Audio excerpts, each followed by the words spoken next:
kwam uthi ke ngoku uYesu athi akacice phantsi, ucokoke phantsi, amqabe emehlweni, athi agqibe umqaba athi hamba uyokuhlamba kwichibini laseSilowa. Wenza njengoba uThixo emyalela uba makenze. Wayokuhlamba, ekuhlambeni kwakhe xa ebuyayo wabuya selebona.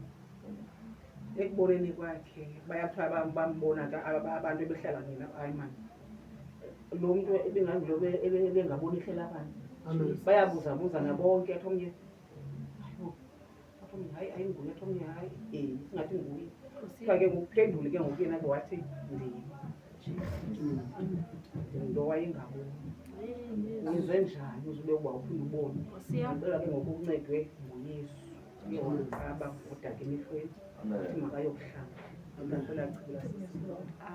Ngoku ke ngoku amaJuda ayalaa nto ke ngoku nayo ambona, afuna ukuqonda ukuba wenze njani because ibe yimfama engaboni, wenze njani. Nawe uyachaza ukuba ndincediwe nguYesu. Abone ukuthi uYesu umoni mos uthetha ngaye wena. Athi ke ngoku yena hayi andimboni mna engumoni, mna bendiyimfama ndambona ukuthi undincede ngoku ndiyaphinda ndiyabona. Eyobe bengumoni andiyazi, yaziwani mina ndiyazi. Ndiyazi ukuthi mna undincede, ndiyabona ke mna ke ngoku. Bona nalabo abamkholwa, bona bakholelwa uba uyena mntu usebenzayo ngulaa Thixo kaMoses, abamazi uba nalo ngulo kaMoses uncede lo mntu.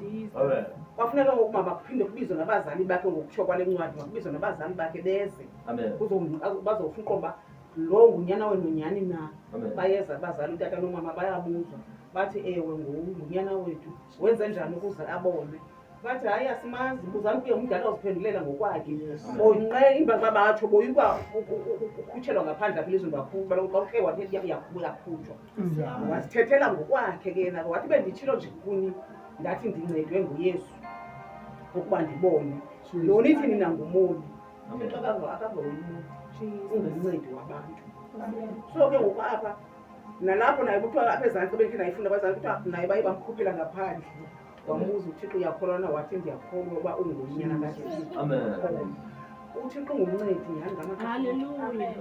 Udala uThixo baphilisa abantu apha encwadini. Neza mfama zaseYeriko eziphilisile. Edlula ngendlela abantu besithi banganyangqulwa thulana. Wabuye bekhwaza bona bengayeki. uThixo aguqukezela kuba vela nje athi ngesandla sakhe